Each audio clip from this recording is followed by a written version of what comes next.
Alors Pascal Châtonnet, aujourd'hui je suis vigneron, paysan et œnologue à Saint-Émilion. Donc nous produisons du vin dans un domaine familial dans la région de Saint-Émilion, sur la rive droite de Bordeaux. Aujourd'hui je vais vous faire découvrir notre environnement à Saint-Émilion, une cité médiévale historique. Alors aujourd'hui on est en plein cœur de la cité historique de Saint-Émilion. C'est celle qui est vraiment au centre de notre région. Et je vais vous faire découvrir les petits points historiques typiques qui permettent de comprendre là où on est, qu'est-ce qu'on y fait depuis quelques siècles maintenant, en l'occurrence parmi les meilleurs vins du monde.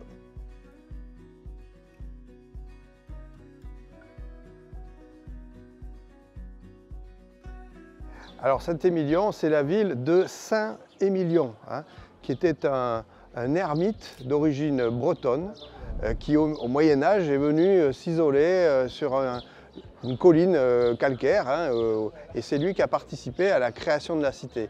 Et là, vous vous trouvez au centre de Saint-Émilion, sur ce qu'on appelle la place de l'église monolithe, qui est derrière moi, qui est une église qui a été creusée dans le calcaire, sous la terre, une église souterraine, une des rares qui existent de par le monde et qui est une des caractéristiques de ce cru. Aujourd'hui, nous sommes au printemps, au mois d'avril, vous voyez, il fait beau, c'est typique du climat bordelais, et on a l'activité touristique, les visiteurs du monde entier qui viennent participer à l'animation de la région et qui commencent à envahir les terrasses, déguster les vins, profiter des mets locaux, etc. Donc ici vous avez la vue de l'église monolithe de Saint-Émilion qui est creusée dans la falaise calcaire de l'ère tertiaire de Saint-Émilion, et c'est sous cette roche calcaire qui est creusée l'église typique de la région, avec un clocher qui a été édifié beaucoup plus tard, qui surplombe tout l'ensemble. Et donc là, c'est absolument mythique, puisque sous terre, vous avez ce qu'on appelle la grotte de Saint-Émilion, c'est-à-dire là où a résidé l'ermite Saint-Émilion, qui aujourd'hui est devenue une chapelle avec une source particulière, où il y a de l'eau qui coule en permanence. Alors, il y a beaucoup d'activités, beaucoup de galeries, de magasins, etc. Mais il y a aussi des secteurs plus confidentiels, et je vous invite à vous perdre dans la cité, dans le dédale de ces petites rues.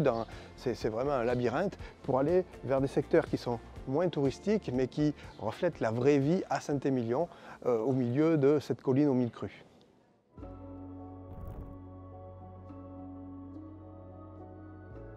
Donc là, nous sommes au pied de ce qu'on appelle la Tour du Roi à Saint-Émilion, qui est en fait un donjon médiéval qui assurait la protection de la cité à cette époque, sachant que Saint-Émilion était au cœur, vous savez, des affrontements entre les Français et les Anglais pendant la guerre de 100 ans. Mais Saint-Émilion a bénéficié d'une autonomie de gestion. C'était une ville qui était non soumise directement au suzerain, mais qui avait une institution qui s'appelle les jurats. Et les jurats existent toujours à Saint-Émilion, et c'est eux qui animent la confrérie du vin de Saint-Émilion. Saint-Émilion, c'est un village, il y a des gens qui habitent, ce n'est pas juste un site touristique. Donc il y a des maisons, il y a des habitants, mais on y cultive la vigne. Vous voyez, jusqu'au pied des monuments historiques, vous avez à chaque fois que le terroir est jugé excellent, eh bien, on y cultive un pied de vigne pour produire un vin d'exception.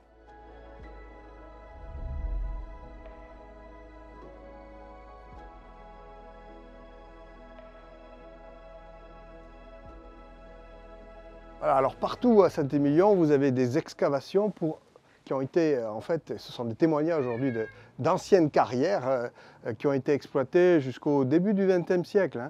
Et dans ces carrières, on extrayait la pierre pour construire le village qui nous entoure. Et une fois que ces carrières étaient vides, eh bien, elles ont été transformées pour certaines en maisons. Comme vous voyez ici, c'est un habitat typique qu'on appelle troglodyte, c'est-à-dire que la maison, elle est souterraine et dans l'intérieur de la falaise calcaire. Et puis dans d'autres endroits, quand les falaises étaient beaucoup plus grandes, on a transformé ces anciennes carrières en champignonnières, et on a produit, et on continue d'ailleurs, de produire du champignon de Paris dans ces anciennes carrières. Et au final, quand on a arrêté de produire ces champignons, eh bien, ces carrières, elles ont pu être utilisées pour stocker du vin à l'intérieur, puisque la température est parfaite pour maintenir pendant très longtemps des bouteilles à l'abri des variations qui sont indésirables pour assurer un bon vieillissement du vin. Et donc il y a quelques fameuses caves de Saint-Émilion qui ont leur chai, leurs bouteilliers qui sont sous la terre à l'intérieur de cette falaise.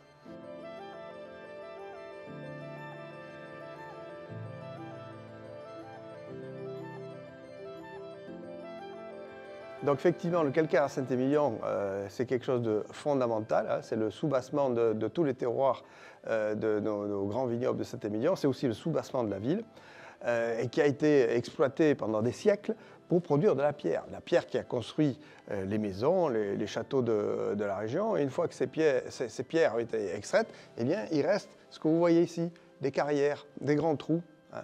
Et ici, on se trouve dans le cru mythique, absolument mythique, de Saint-Émilion, c'est Château-Ozonne. Et voilà les caves, les anciennes carrières qui aujourd'hui servent de chai à barrique. Vous voyez l'élevage d'un des plus grands crus de Saint-Émilion, d'un plus grand cru au monde, premier grand cru classé, historique de la région.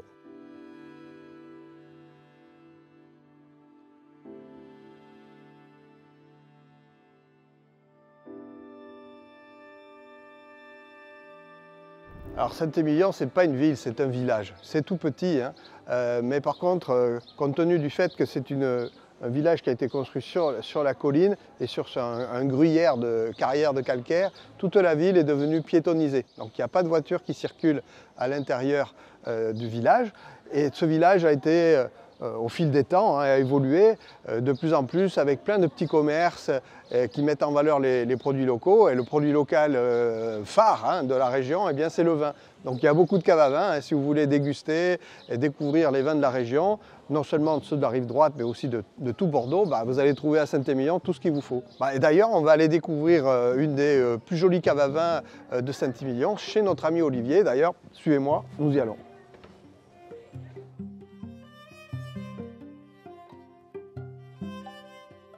Salut Pierre. Bonjour Pascal. Bonjour. Vous allez bien? Très bien. Je vous présente Pierre, c'est un de mes plus proches collaborateurs, c'est aussi notre responsable commercial pour les vignobles châtonnais, notre propriété familiale.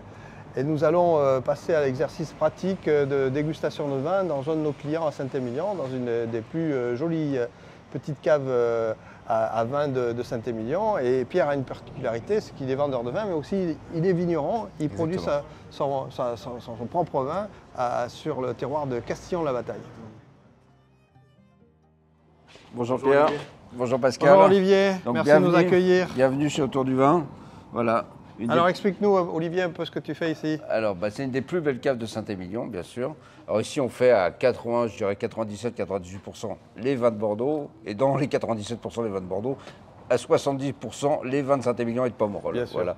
Hein, sachant que c'est ce qu'on fait de mieux dans la région. Donc on a Pomerol, Saint-Émilion, la lande de Pomerol, les meilleures montagnes de Saint-Émilion, les meilleures la lande de Pomerol.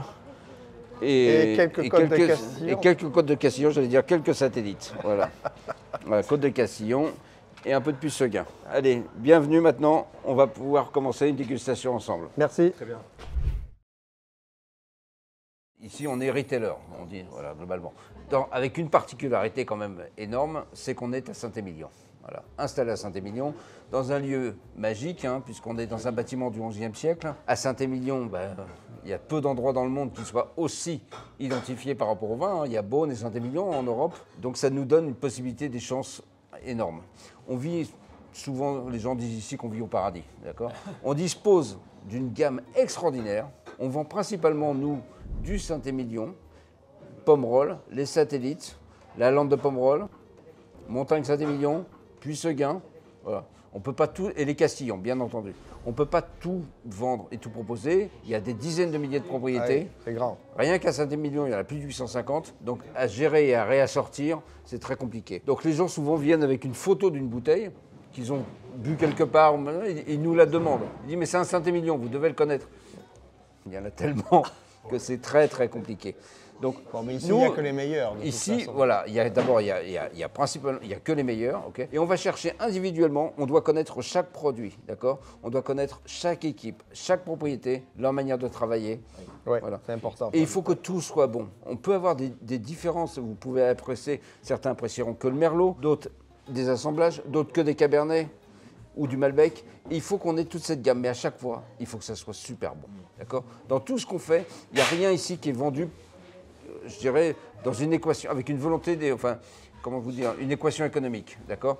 D'abord, on est dans le plaisir. Ensuite, dans chaque catégorie de prix, on est toujours au maximum du plaisir. Et chaque personnalité de consommateur. Et chaque consommateur. On doit établir une relation de confiance avec le consommateur. Il doit pouvoir... Le vin, c'est le cadeau universel. Depuis des années, depuis 20 ans, je ne souhaite qu'une chose, c'est que quand on offre un cadeau, on offre une bouteille de vin. Voilà. Bon, nous sommes au moins 2. Non mais, je veux dire, il n'y a rien qui fasse plus plaisir aux gens. Voilà, on sait que ça fera plaisir. C'est mieux qu'une écharpe en cachemire. Ouais. D'abord, ça réchauffe pareil. Ouais. Peut-être même mieux. Ouais, mais voilà. Ça, donc oui, la consommation du vin évolue. C'est comme les bonbons, c'est pas périssable. C'est pas périssable le vin, exactement. Et plus le vin est bien fait, plus c'est un grand vin et plus vous allez le garder comme un trésor longtemps. Je me souviens, moi, quand j'ai eu mes premières caves, mes premières bouteilles, je rentrais tous les jours chez moi, le soir après le boulot. La première chose que je faisais, c'était de passer un quart d'heure avec mes vins. Vous voyez, c'est un truc, c'est viscéral, c'est un attachement.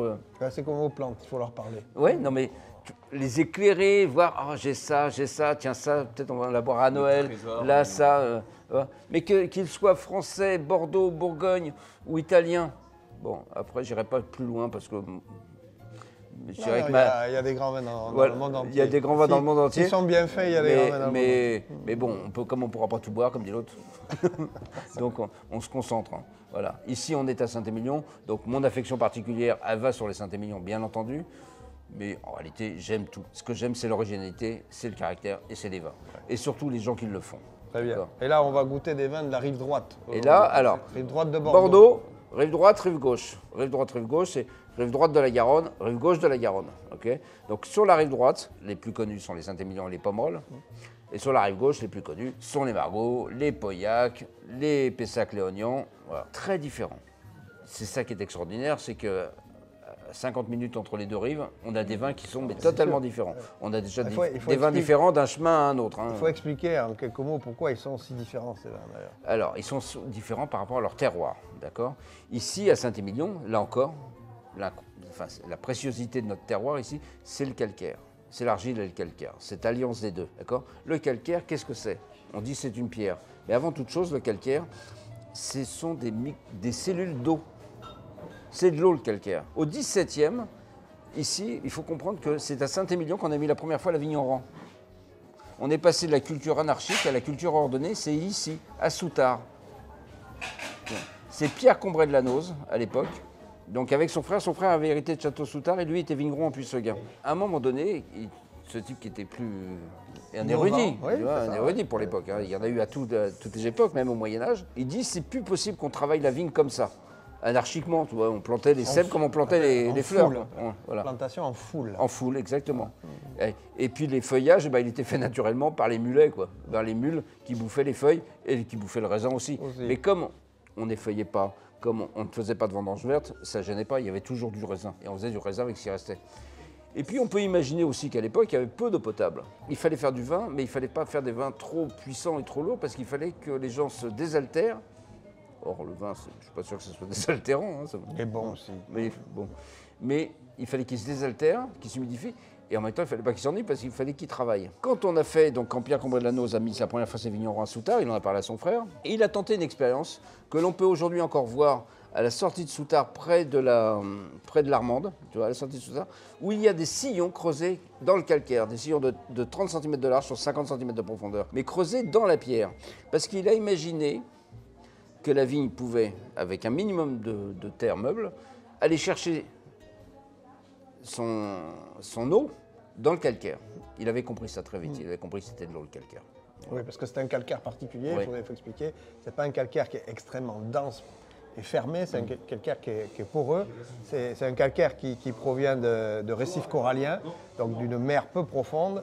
Et donc ce calcaire se comporte aujourd'hui comme une éponge. Exactement. Et pour la vigne, c'est un réservoir de nutriments et d'eau fondamental. Et toute l'histoire de Saint-Émilion est basée là-dessus, si tu veux, parce que avant que ça s'appelle Saint-Émilion, ça s'appelait Ascombas, de mémoire. Ascombas, c'est les combes, d'accord? Et c'est quoi les combes? C'est des combes de calcaire, d'accord? Les plus belles étant la Combe des Bardes que tu as entre Bardehaut et les vignobles K. Saint-Christophe, et ton Saint-Christophe. C'est un endroit magique quand tu es là, quand on distingue cette combe-là, voilà, et ça donne des vins extraordinaires. Voilà. Ici, trouver de la terre, c'est une chose, mais trouver du calcaire et de l'argile, c'en est une autre. Voilà. D'accord. Voilà. Et c'est ce qui fait qu'on cultive des cépages particuliers sur ces terroirs. Exactement. On cultive d'abord les merlots, principalement, qui sont parfaitement adaptés à ce terrain, et on cultive donc les cabernets francs, les grands cabernets francs, qui sont les amoureux du calcaire et de l'argile. Voilà. Les cabernets, on les vendange plus tard. Hein, on les vendange entre 20 et 30 jours plus tard, souvent, ici, en tout cas de ce enfin, ça dépend des saisons. Une quinzaine de jours. Alors pourquoi on fait ça? Parce que globalement, il faut de l'humidité, parce que le cabernet il va vous amener fraîcheur et acidité. D'accord. Le merlot va amener la rondeur, l'opulence, la gourmandise. Le cabernet va amener le glaçon, comme disons, il va amener la tension, la fraîcheur et l'acidité, ce qui va équilibrer le vin. Il y a aussi un maître mot auquel je tiens beaucoup, moi, en tant que caviste, et à expliquer aux gens, qui s'appelle l'équilibre. Les extrêmes, ça ne fonctionne pas. Ça ne fonctionne déjà pas dans la vie, ça fonctionne encore moins dans le vin. Jamais d'extrême, d'accord? Il ne faut pas. Il faut que ça soit équilibré. Alors, on va vous parler, vous allez tous avoir des passions ou entendu parler des vins nature, des vins bio, des vins de ci, des vins de ça. Voire même des vins sans alcool. Il faudra qu'on m'explique. Hein, parce que quand j'étais gamin, il y avait le Canada Dry. Hein. Maintenant, il parle de vin sans alcool. Voilà. Et surtout quand on parle de croquant et de gourmandise. Bon, moi j'aimerais mieux qu'on parle un peu d'ivresse et de détente. Mais bon, c'est comme ça, il en faut pour tous les genres et toutes les époques. C'est un peu comme la langue française, elle doit évoluer, le vin évoluera. Voilà. Quoi qu'il en soit, les grands vins, ça reste des vins classiques, élégants, équilibrés, d'accord, où le vigneron intervient, je dirais, où vous intervenez à tous les niveaux, je veux dire, que ce soit depuis la vigne, à partir d'avril, quand les premiers bourgeons sortent, c'est comme des bébés. Je veux dire, je les vois tous, hein, à 4h, 2, 3h, 4h du matin, tout le monde est dans les vignes, tous les jours, à surveiller la température, le gel, la grêle, tout le temps, d'accord. Oui, c'est une maison, mais qui n'a pas de toit. Hein, c'est une maison qui n'a pas de toit, c'est la bonne expression. Voilà. Donc, et on vit tous de cette maison. Donc Pierre, aujourd'hui, bon, je l'ai déjà goûté, mais on va le regoûter ensemble, d'accord? Ça me fait tellement plaisir de vous accueillir tous les deux. Aujourd'hui, on va goûter la cuvée que tu fais avec ton papa, d'accord, qui s'appelle Aline, Domaine d'Aline. Aline, c'est ma grand-mère, donc on a un hectare 20 en Castillon, donc sur le village de Saint-Genès de Castillon. C'est tout petit, donc moi j'ai repris en 2018, mes parents m'accompagnent. C'est quoi tout petit? Tout petit, c'est un hectare 20. C'est pas si petit. C'est un jardin. C'est 6 000 à 7 000, voire 8 000 bouteilles, grand maximum. Et on fait 2 cuvées, on produit 2 cuvées, une cuvée qui s'appelle Adrénaline, donc on a voulu un petit peu casser les codes et échanger un petit peu. Donc on travaille que du merlot sur des garde-vins à chapeau flottant en mettant de la neige carbonique en fond de cuve, on ramasse en cagette avec plein de copains. Donc ça c'est aussi le bon moment de la partie vendange et vigneron. Et toute la partie production, c'est mes parents qui m'accompagnent et qui s'occupent de toute cette partie. Alors c'est familial. Exactement, complètement familial. Et Pascal me conseille sur la partie à distance sur faire progresser notre cru. Donc à l'époque, mes parents vendaient au tout début dans une cave à Castillon. Et nous, maintenant, j'ai voulu, à la fin de mes études, reprendre et faire progresser et puis montrer qu'on pouvait être indépendant. Et personnaliser surtout. Et personnaliser notre cru. Donc une cuvée plus sur le fruit, moins d'élevage bois puisqu'on est uniquement sur de la cuve inox, garde-vin à chapeau flottant, pigeage manuel, remontage manuel. Et une autre cuvée qui s'appelle... Combien de temps? Là, tu fais cuve inox entre 6 et 8 mois. D'accord, voilà. Peu de cuve. Peu de cuve, vinification à froid.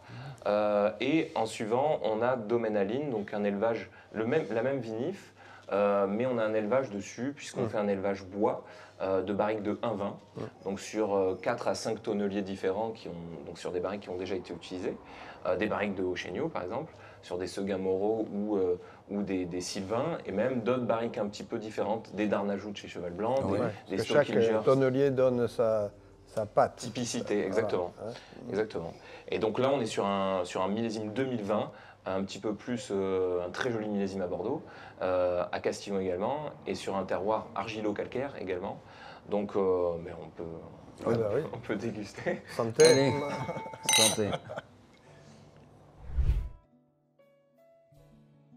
Bon Olivier, maintenant qu'on est en train de déguster et de manger un petit bout, quel est le vin idéal à l'apéro? Les vins idéaux, alors ça reste des vins légers. On sort à ce moment-là de ce qu'on appelle les vins culinaires, d'accord? Il faut que ça soit des vins, il faut que ça soit des vins légers, d'accord? Parce qu'on n'est pas censé manger, on boit un verre entre amis, on boit un verre en rentrant du boulot, accueillir votre conjoint ou votre conjoint, on n'est pas forcément en train de manger encore quelque chose. Donc il faut que ça soit, les blancs ou les rouges, il faut absolument qu'ils soient frais, à température, légers pour les rouges, d'accord? Peu de barriques, il ne faut pas de vin trop tannique à l'apéritif, des vins plutôt élevés en cuve et qui ne passent pas par la case barrique, type Castillon. Quand moi je vends du vin à des clients ici, alors la particularité qu'on a ici, c'est qu'on vend rarement une bouteille de vin, on en vend 3, 6, 12, 36. D'accord? Mais à chaque fois, je suis attaché, et toute l'équipe est attachée au fait qu'on vend du vin pour toute occasion. Ce qui nous permet de ne pas vendre que des choses incroyables, mais de dire, voilà, vous allez rentrer le soir, vous êtes juste 2, 3, vous accueillez un copain, et bien vous allez vous sortir un domaine d'Aline, un petit Castillon, vous allez continuer à table avec un archange, voilà, mais le repas, c'est le repas. L'apéro, c'est l'apéro, d'accord. Il faut monter crescendo.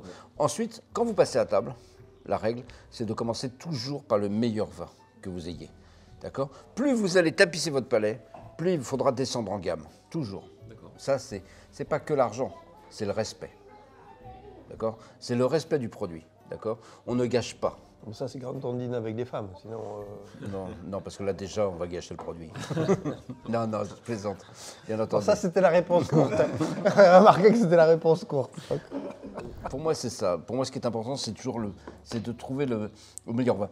Nous, ici, évidemment, on n'est pas dans la surconsommation, mais on est dans le plaisir ici, parce qu'on a les meilleurs produits du monde.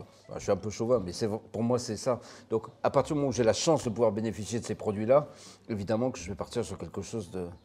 Je vais essayer de créer un moment. Les clients doivent chez eux, quand ils ont confiance, quand on a établi cette relation de confiance, ils nous écrivent des mails, ils nous disent j'organise ou un wine dinner avec des amis, une dégustation. Qu'est-ce que vous me conseillez? Est-ce que vous pouvez me préparer les vins ou est-ce que vous me conseillez les vins que je vous ai achetés cet été? Comment me conseillez-vous de les boire et à quelle occasion? D'accord? Et dans quel ordre? Voilà. Et on fait ça, mais et avec plaisir et gentiment, il n'y a aucun souci, on répond à toutes les demandes des gens. Il faut établir cette relation de confiance. Imaginez-vous, on n'est pas dans un supermarché ici, les gens ne sont pas dans un rayon où ils vont choisir des bouteilles comme ça au hasard. Il n'y a rien de pire qui m'agace le plus, je dis rien, mais ce qui m'agace le plus, c'est quand les gens rentrent et qu'ils disent « je regarde ». Bon, tu regardes, mais tu ne sais pas ce que tu regardes. Tu regardes une étiquette, mais il y en a 9,5 sur 10 que tu ne connais pas d'étiquette. Donc si vous ne la connaissez pas, vous regardez quoi? Vous regardez une robe ou un pantalon parce que c'est coloré, c'est taillé, c'est machin. Mais une bouteille, d'accord? Si je ne suis pas là, si le vendeur n'est pas là pour le conseiller, ça ne sert à rien. Ouais. Ça sert à rien. Donc ou vous regardez mes stocks, vous regardez mes stocks, ou vous regardez intelligemment sur des choses qui vous font rêver, comme des bouteilles de Pavie, de Figeac, d'Angélus, de Tertre de Bœuf, grandes marques. De très très grands vins. Bon, mais il y a le terme très très grand vin, c'est quoi? Il y a le très très grand, il y a le très grand, c'est quoi l'histoire, d'accord? L'histoire, c'est pas ça. Chaque vigneron, avec sa vigne, son terroir, il va donner le meilleur de lui-même. Alors, il doit aller aux limites de son terroir. Il y en a qui vont forcément limiter, et le terroir le limite aussi, probablement, même sûrement. C'est vrai. Mais il va donner le meilleur. Et ce meilleur aura un coût. Il y a un prix. Mais vous n'êtes pas obligé de... Quand les gens achètent du vin ici, ils achètent quelques bouteilles et on va leur dire, vous prenez 3 de ça, 3 de ça, ça c'est pour telle occasion, ça c'est pour telle occasion, ça c'est pour telle occasion. C'est le rôle du conseiller. Exactement. Mais nous, chez Autour du Vin, j'ai ajouté quelque chose de supplémentaire. J'ai ajouté ce qu'on appelle le wine funding. C'est-à-dire que j'ai donné la possibilité, j'apporte la possibilité aux gens de pouvoir... Je dis ça, c'est vraiment le vin idéal, j'ai pas besoin de manger. Franchement, ce que je voudrais dire aux clients, c'est que tout est bon. Et je vais vous emmener dans une cave qui est absolument unique. Donc vous voyez nos pieds de vigne ici qui sont